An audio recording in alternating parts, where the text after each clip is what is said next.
afternoon everyone, my name is Rupanchi Shan, myself Trisha Rana. So today we are going to discuss a very important question often asked in JEE and NEET exams from a redox and mole concept. The question is, ferric ammonium sulfate and potassium permanganate are used as oxidizing agent in acidic medium for oxidation of ferrous ammonium sulfate to ferric sulfate. The ratio of number of moles of ferric ammonium sulfate required per mole of ferrous ammonium sulfate to the number of moles of KMnO4 required per mole of ferrous ammonium sulfate is, and the first option is 5.0, second one 0.2, third one 0.6 and the fourth and the last is 2.0. तो जैसा हमें question पढ़ के समझ आया कि इस question को हम दो पार्ट्स में डिवाइड कर सकते हैं। जो पहला पार्ट है वो स्टार्ट होता है फेरिक अमोनियम सल्फेट से। तो जो पहला पार्ट है वो है ferric ammonium sulphate and potassium permanganate are used as oxidising agents in acidic medium for oxidation of ferrous ammonium sulphate to ferric sulphate. तो इससे हमें समझ आता है कि जो फेरिक अमोनियम सल्फेट और पोटेशियम परमैंगनेट है वो एक स्ट्रॉन्ग ऑक्सीडाइजिंग एजेंट्स हैं।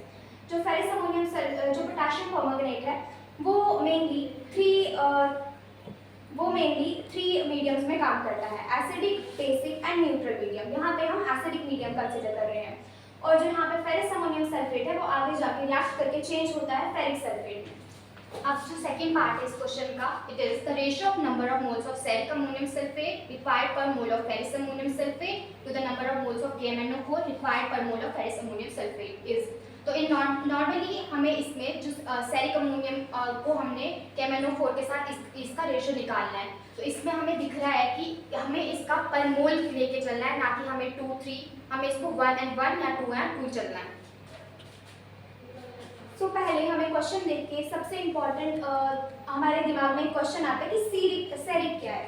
तो सेरिक आयन एक सीरियम एलिमेंट से लिया गया है। जो सीरियम एलिमेंट है वो F ब्लॉक एलिमेंट से बिलोंग करता है, लैंथेनॉइड से। ये फर्स्ट इनर ट्रांजिशन सीरीज का एक मेंबर है। इसका जो एटॉमिक नंबर है वो है 58। अब जैसे कि इन्होंने जनरल इंट्रोडक्शन दी कि सेरिक जो है, अब हमें इसमें हम देख पा रहे हैं इसमें जो हमें इसकी ज़रूरत है सेरिक की ज़रूरत है, और यहाँ पे जो है हमें पोटेशियम परमैंगनेट की में से MnO4- की ज़रूरत है।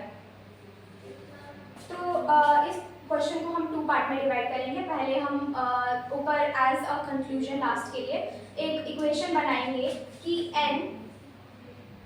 NCAS मतलब ferric ammonium sulphate divided by N KMnO4।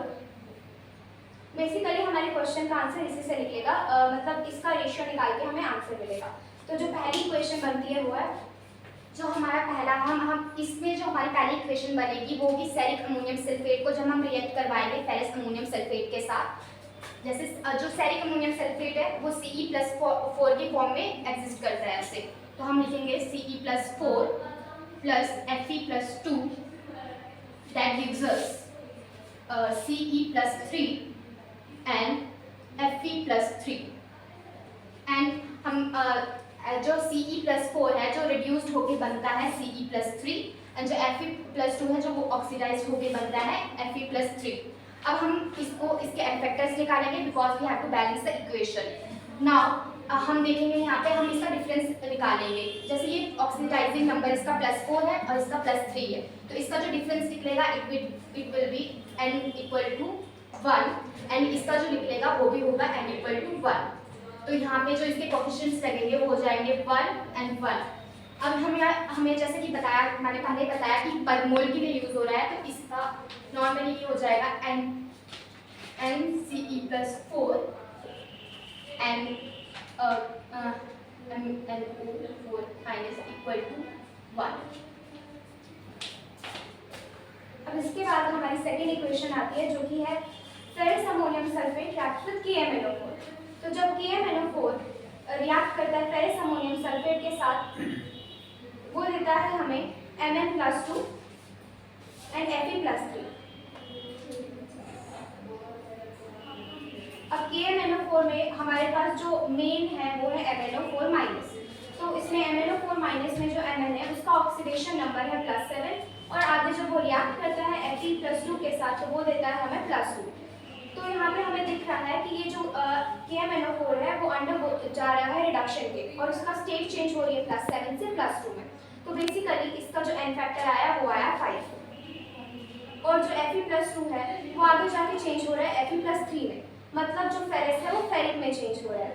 ये अंडरगो ऑक्सीडेशन के अंडरगो ये जा रहा है और जो इसका n फैक्टर आया वो आया 1। तो बेसिकली हम इस इक्वेशन को बैलेंस करेंगे और ये बैलेंस करने के बाद इक्वेशन बनेगी 1 KMnO4 minus plus 5 Fe+2 gives us Mn+2 and Fe+3। अब हमारा क्वेश्चन है कि per mole of ferrous ammonium sulphate to the number of moles of KMnO4। Equation के हिसाब से हमें आ रहा है कि 5 Fe+2 हमें देता है 1 MnO4 माइनस। तो हमें क्वेश्चन के हिसाब से पूछे कि 1 फेरस अमोनियम सल्फेट कितना KMnO4 देता है। तो अगर हम इसको इक्वेट करेंगे तो 5 Fe+2 दे रहा है हमें 1 MnO4। अगर हम 1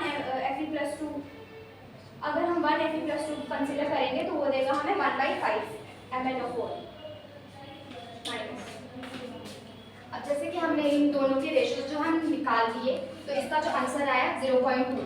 now we will put the value of this one equation. अब हमें नॉर्मली इन सबका जो रेशियो निकालना है, तो अब हम इसकी और इसकी जो है कंबाइन करके इसका रेशियो निकालेंगे, जो कि बनेगा 1/0.2 जो कि इक्वल टू होता है 5। और जो ऑप्शन हम देखेंगे, हमने पहले देखे थे, तो इसका जो आंसर करेक्ट आंसर है 5.0।